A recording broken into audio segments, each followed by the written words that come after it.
nous par vos acclamations. Maman Pauline Noël Medinga. Alléluia. Nous acclamons Jésus-Christ. Nous acclamons Jésus. Honorons la parole de Dieu ce soir.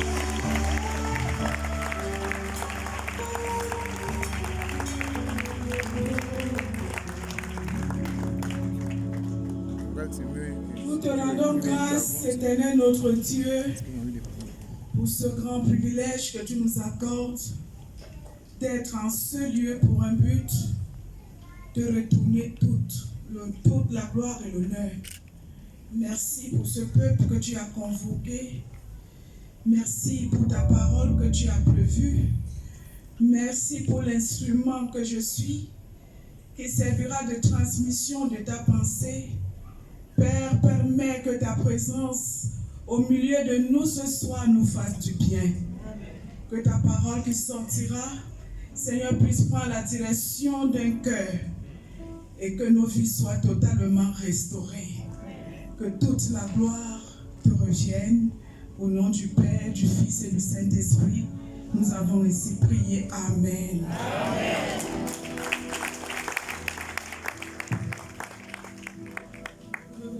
Merci. J'ai l'habitude de dire que ce n'est pas un mérite, simplement un privilège et surtout la grâce de pouvoir servir Dieu. Et quand Dieu appelle un homme, soit une femme, il va se rassurer de placer un mentor à tes côtés. Un guide, quelqu'un qui a de l'expérience, qui a commencé avant toi. Et c'est ce que Dieu a fait au travers de ma modeste personne. Il m'a tendu la main et il avait déjà prévu un guide pour moi. Alléluia. Amen. Et je rends grâce à Dieu pour la vie de son serviteur, l'apôtre Bienvenu Medinga, qui croit totalement au ministère de la femme et qui a toujours encouragé les femmes à servir Dieu. Nous avons des situations dans certaines églises telles que les femmes ne doivent pas parler, mais le Saint-Esprit est disponible pour les femmes également. Et ce soir, ne vois pas le sexe féminin devant toi. Vois simplement un instrument que le Seigneur a prévu et par ma bouche, il nous fera du bien au travers de sa parole. Que le Seigneur nous bénisse. Le roi David avait fait cette déclaration. Il a dit qu'il est doux et agréable pour les frères de demeurer ensemble. C'est vraiment un privilège que nous soyons réunis ce soir pour une seule cause. Encourager, accompagner nos frères qui sont à l'école biblique, apprécier leur courage, leur détermination, leur appel, mais aussi ça fait du bien d'être en présence de Dieu. J'ai l'habitude de dire que le meilleur endroit dans le monde, c'est quand on est en présence de Dieu. Donc, sens-toi libre ce soir en présence de ton Père et ne permets à aucun ennemi de te distraire ou de te faire penser les choses qui sont à la maison. Parce que c'est ici qu'il y a la vie. Alléluia. Amen. L'évangile selon Matthieu qui va nous entretenir ce soir.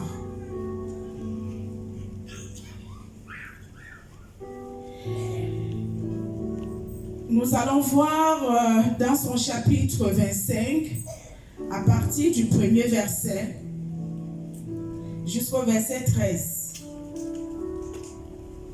C'est la parabole des 10 vierges.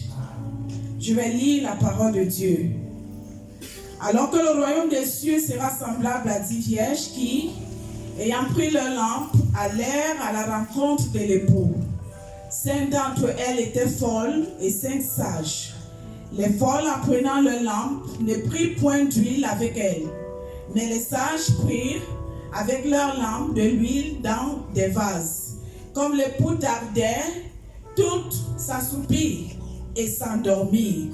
Au milieu de la nuit, on cria, voici l'époux, allez à sa rencontre. Alors toutes ces vierges se réveillèrent et préparèrent les lampes. Les folles dirent aux sages, donnez-nous de votre huile, car nos lampes s'éteignent. Les sages répondirent, non, il n'y en aurait pas assez pour nous et pour vous. Allez plutôt chez ceux qui en vendent et achetez-en pour vous. Pendant qu'elles allaient en acheter, l'époux arriva. Celles qui étaient prêtes entrèrent avec lui dans la salle des noces et la porte fut fermée. Plus tard, les autres vierges vinrent et dirent, Seigneur, Seigneur, ouvre-nous. Mais il répondit, je vous le dis en vérité, je ne vous connais pas. Veillez donc, puisque vous ne savez ni le jour ni l'heure. Que le Seigneur bénisse sa parole. Vous pouvez vous asseoir. Cette parabole du chapitre 25 de Matthieu est en continuation directe avec le discours de Jésus en Matthieu chapitre 24 sur la fin des temps. Nous sommes un peu en retard par rapport à notre programme, sinon on allait lire également le chapitre 24. Après avoir parlé longuement des signes de la fin des temps, à savoir des faux prophètes qui séduiront les croyants, une nation qui se lèvera contre une nation, un royaume contre un royaume, des famines, des tremblements de terre, la détresse sera plus grande, ainsi de suite. Je vous conseille également de prendre le chapitre 24 pour bien comprendre la parabole du chapitre 25 des 10 vierges. Et dans ce contexte, Jésus continue son discours et dit, en ce temps-là, le royaume de Dieu sera semblable à 10 vierges. À chaque fois que Jésus donne une parabole concernant son retour, il donne également cette instruction qui est claire et ferme. Et cette instruction, c'est quoi? Il dit veillez et priez. Parce que nous ne connaissons ni le jour ni l'heure. Veillez et priez. La parabole des 10 vierges nous apprend que nous devons veiller à porter sur nous toutes les armes que Dieu nous donne pour tenir jusqu'à notre rencontre avec l'époux. Et je vais vous donner le passage sans lire. Les armes que le Seigneur nous recommande sont dans Éphésiens chapitre 6, à partir du verset 11 jusqu'au verset 17. Portez sur nous toutes les armes. L'image centrale de cette parabole se présente en 2 ou 3 angles. Le premier angle nous parle de l'épreuve du temps. Cela est au verset 5. Comme l'époux tardait, toutes s'assoupirent et s'endormirent. Comme l'époux tardait. Il nous arrive de croire à un moment donné que le temps est contre nous, vrai ou faux? Surtout quand les choses tardent à se réaliser. Le temps est contre ma vie. Rien ne décolle.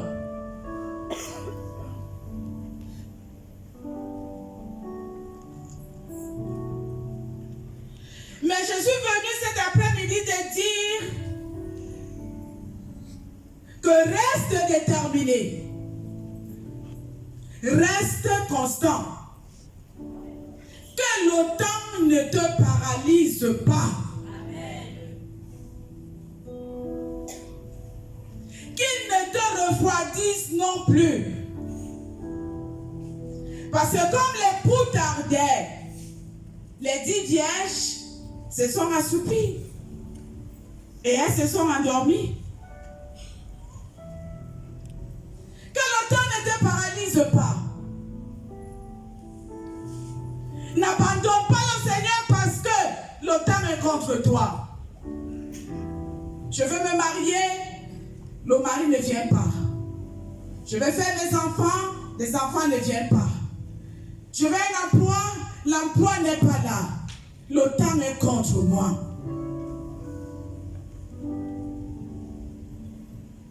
Reste fidèle et intègre, quelle que soit la durée du temps. La seule chose que Dieu te recommande ce soir, c'est de rester fidèle et intègre.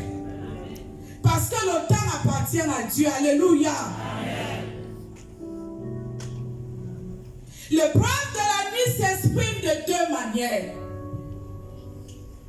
Quand la nuit est noire, plongée dans un profond sommeil, personne pour te réveiller. C'est là qu'on peut déterminer qui est réellement dans la foi. Quand la nuit est noire. Et chacun de nous en tant qu'être humain connaît la nuit noire. Chacun de nous. Si tu n'as pas encore connu la nuit noire dans ta vie, je t'annonce ce soir qu'elle viendra. Les temps difficiles, où rien ne marche, où aucun parent ne peut te venir en aide. La nuit noire, où tu te réveilles le matin, on t'annonce le nom d'une maladie incurable. C'est ça la nuit noire. La nuit noire, où tu as fini tes études, tu as tout un bagage et il n'y a pas le travail. La nuit noire. Où tu commences ta vie à un moment, tout semble aller bien. Et brusquement tout s'arrête. La nuit noire.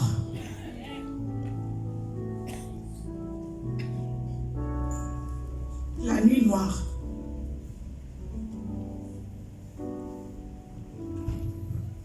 Mais pendant que cette nuit se présente à toi, le Seigneur veut que tu gardes la foi. Alléluia. Amen. Que tu gardes la foi. Et j'ai envie de dire cet après-midi que nous sommes dans cette saison de nuit noire. Qu'on le veuille ou pas. Nous sommes dans cette saison de nuit noire. Je suis enfant de Dieu depuis des années. Je prêche l'évangile. Je fais des grandes choses. Sois béni, maman. Je fais des grandes choses avec le Seigneur. Mais je ne vois pas le résultat. La nuit noire. Est-ce que parce que la nuit est noire que tu dois maintenant baisser les bras? Non. Le Seigneur veut que tu gardes la foi. Et que tu continues à regarder rien que sur lui. Deuxième partie de l'épreuve du temps. Le temps finira par mettre en lumière qui nous sommes. Le temps finira par mettre en lumière qui nous sommes réellement. On peut commencer la vie amoureuse avec une femme et un homme. Les débuts, vraiment, il y a la chaleur. Mais quand les épreuves commencent à se présenter, c'est là où l'un des partenaires peut déterminer réellement c'est mon époux ou c'est mon épouse. Alléluia. Amen. Le temps. Il y en a les choses qui nous ont annoncé que non, moi je suis ami avec toi. Je ne pourrai jamais t'abandonner. Mais le temps nous a montré que c'était juste pour une opportunité. Amen. Le temps.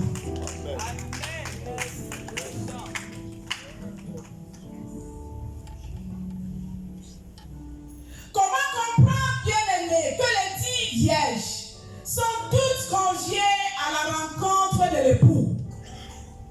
En apparence, elles ont la même forme. sont toutes conviées. La forme est pareille. Mais, le temps a révélé que leur forme était différente. Au départ, la forme est pareille. Mais le temps va révéler que le forme est différent. Amen.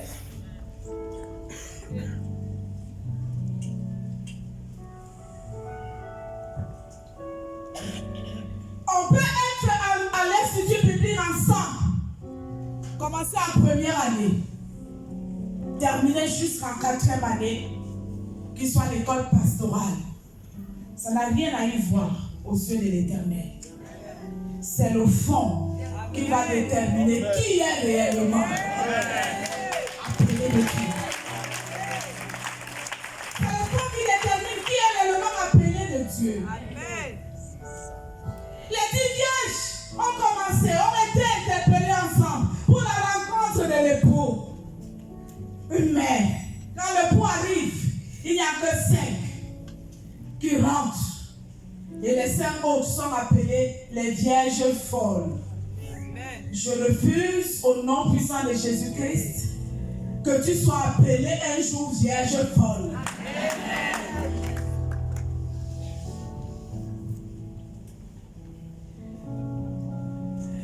L'époux ne s'intéresse pas à la forme, mais à votre fond.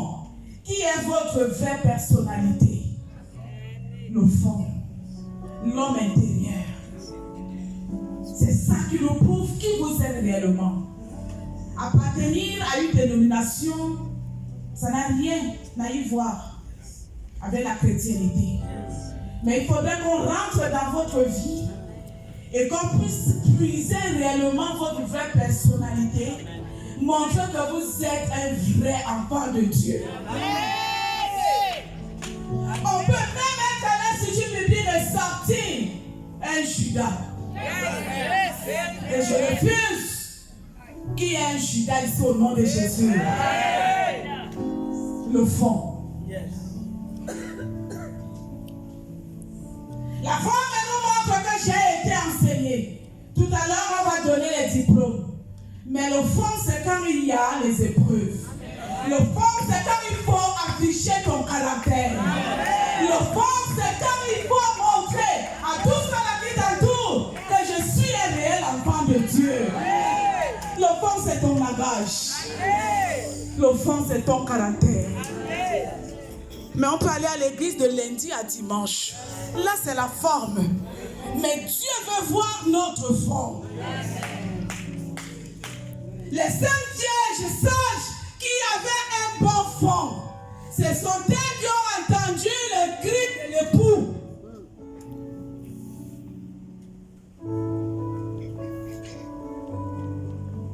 Deuxième angle, l'image centrale de la parabole est l'huile.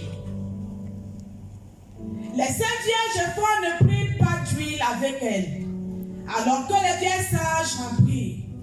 Le verset 3 du chapitre 25 jusqu'au verset 4. L'huile ici symbolise le Saint-Esprit. Et pourquoi son importance? Pourquoi l'importance du Saint-Esprit? Parce que l'époux ne pouvait pas voir ces jeunes venir si leur lampe n'était pas allumée. La lampe allumée signifie qu'il y a de l'huile au niveau de la lampe. Et l'huile, c'est le Saint-Esprit.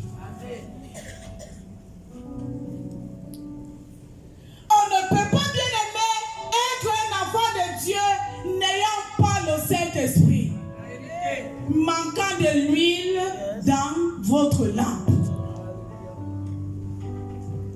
Sinon, vous serez appelé vase inutile. Ainsi, dans les derniers temps, seule une partie de l'Église réalisera son besoin d'être toujours remplie du Saint-Esprit. On est ensemble dans l'Église. Mais tout le monde ne voit pas l'importance du Saint-Esprit. Nous sommes accros aux choses de ce monde. Chacun de nous veut l'évolution. Entendre que je suis allé aux États-Unis, je suis rentré. L'homme de Dieu disait tout à l'heure que servir Dieu, ce n'est pas que tu voyages, tu pars dans les pays, mais c'est de créer l'impact dans les vies.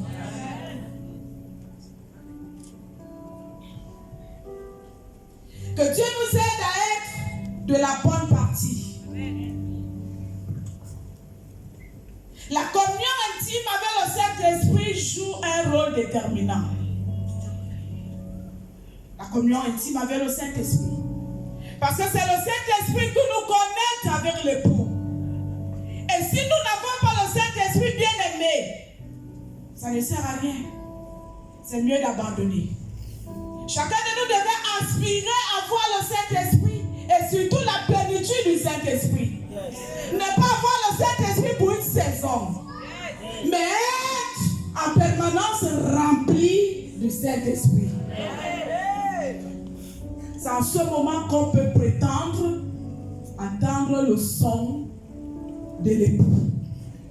Sinon, pas le Saint-Esprit, ça ne sert à rien. Le troisième angle de cette parabole, être prêt pour l'enlèvement. Cette communion avec le Saint-Esprit sera cruciale dans les derniers temps. Notre point de contact avec Christ est par la présence du Saint-Esprit et non être membre d'une dénomination.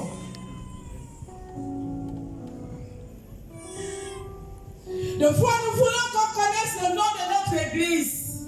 Et quand tu arrives quelque part, tu donnes le nom du pasteur. C'est bien.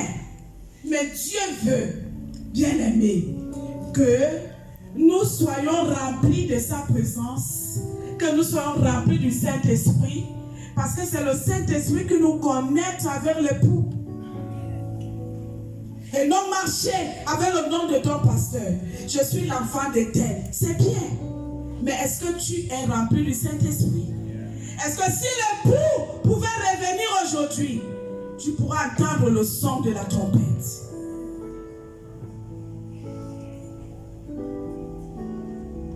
Bien-aimé, une vie chrétienne sans passion est une vie sans mission. Une vie chrétienne sans passion est une vie sans mission. Que le Seigneur augmente ta passion pour Christ.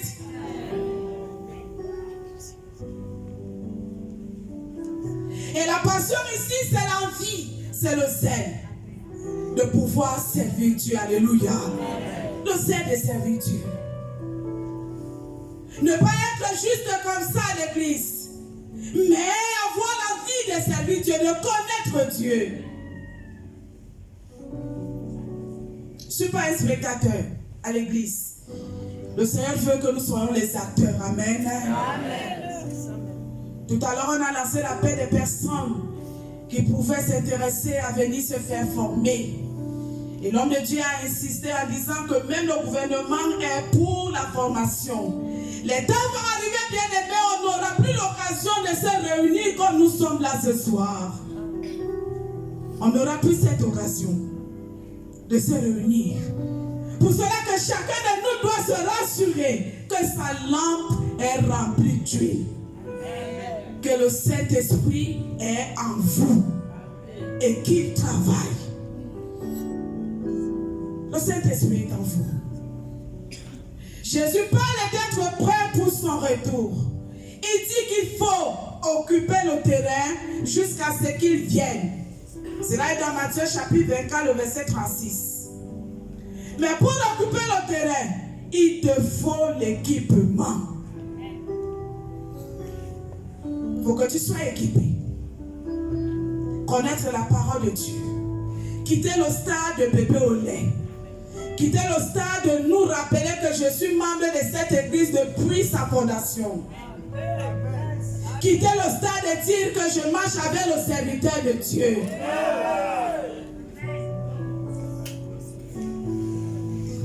Il faut être prêt. Parce que que nous ne connaissons ni le jour ni l'heure. Il faut être prêt. Nous pouvons être là ce soir et demain entendre que Jésus est revenu. Mais est-ce qu'il va nous trouver prêts? À quoi bon de servir Dieu s'il réellement, s'il retourne et qu'il ne nous amène pas avec lui? À quoi bon? À quoi bon de payer le prix cher, homme de Dieu? Servir Dieu sans avoir de l'huile dans nos lampes, ça sert à quoi? Je suis pasteur, c'est une bonne chose. Mais est-ce que ma lampe est remplie d'huile? C'est moi-même qui dois répondre à cette question. Est-ce que ma lampe est remplie? Je dois occuper le terrain. Ça veut dire que ce que le Seigneur a déposé dans ma vie, je dois aller vers d'autres personnes et transmettre cela. C'est à cette dimension que le Seigneur nous attend.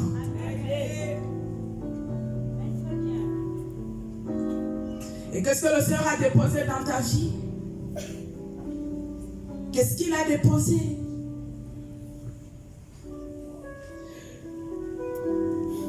Pour occuper le terrain, il faut connaître la parole de Dieu.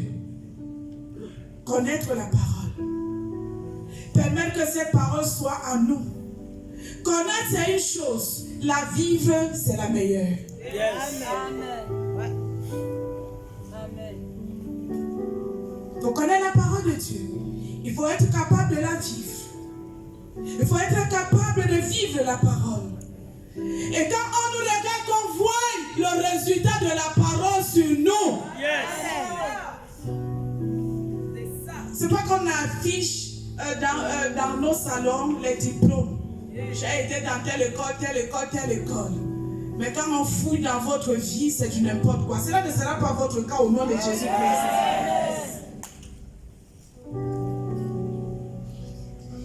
Il faut connaître, vivre la parole de Dieu. C'est à cette dimension que Dieu nous attend.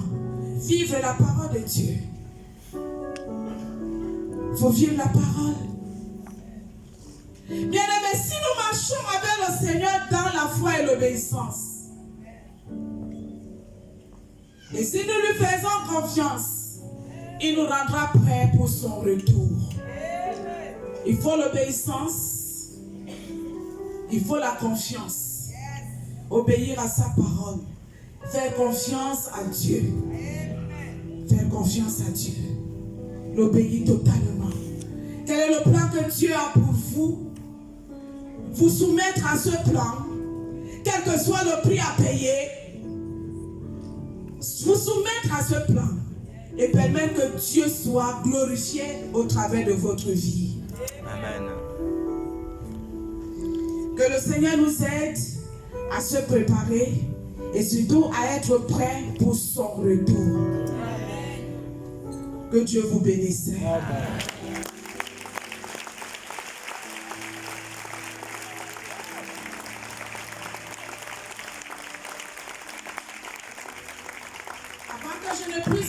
Le micro, nous allons prier en demandant à Dieu de nous aider à être prêts à remplir de l'huile dans nos lampes.